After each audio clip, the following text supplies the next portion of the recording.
एक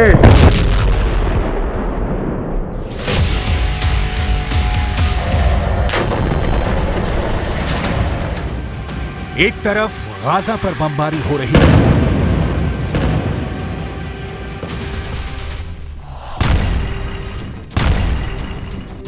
दूसरी तरफ ईरान के सुप्रीम लीडर अली खामनेई के दौरे ने इजरायल को खौफ से भर दिया है। एक तरफ इजरायल पर बम गिर रहा है, दूसरी तरफ ईरान से आई इन तस्वीरों ने नेतन्याहू की सेना का दिल बैठा दिया है। एक तरफ गाजा से उठता धूल और बारूदी धमाके का धुआं है, दूसरी तरफ तेहरान का हाई प्रोफाइल अड्डा है जिस पर इजरायल से लेकर अमेरिका तक सबकी नजरें हैं। इस अड्डे में क्या है, उससे पहले गुस्से से उबलता हुआ पश्चिम एशिया देख लीजिए। ये ईरान की राजधानी तेहरान है। इजरायल का झंडा जलाया जा रहा है।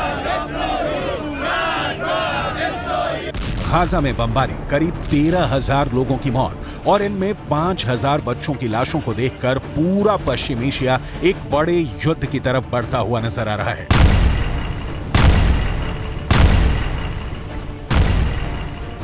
ईरान पर पब्लिक का दबाव बहुत ज्यादा है। तेहरान में रोज प्रदर्शन हो रहे हैं।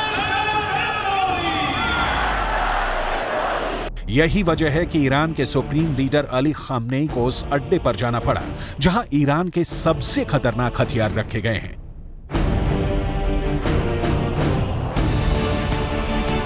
यहीं से निकली ये तस्वीर पूरी दुनिया में वायरल हो रही है। ईरान के सुप्रीम लीडर अली खामनेई के सामने है ईरान का सबसे खतरनाक ड्रोन जिसका नाम है गाजा।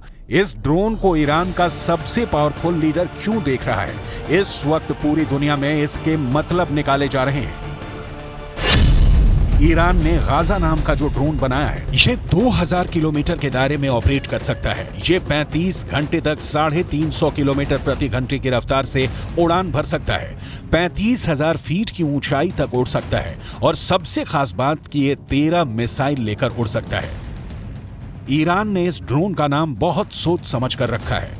2021 में इस ड्रोन को लॉन्च करने के बाद अब इजरायल की बमबारी के बीच गाजा ड्रोन को दुनिया के सामने एक बार फिर लाना, ये ईरान की तरफ से बहुत बड़ा संदेश है, खासकर जब इसके साथ खामनेई की फोटो पूरी दुनिया में वायरल की जा रही है। लेकिन खामनेई के टारगेट पर इस वक्त अमेरिका और इजरायल से ज्यादा अरब वर्ल्ड के वो देश हैं जो इस वक्त गाजा पर बमबारी को देखकर खामोश बैठे हुए हैं।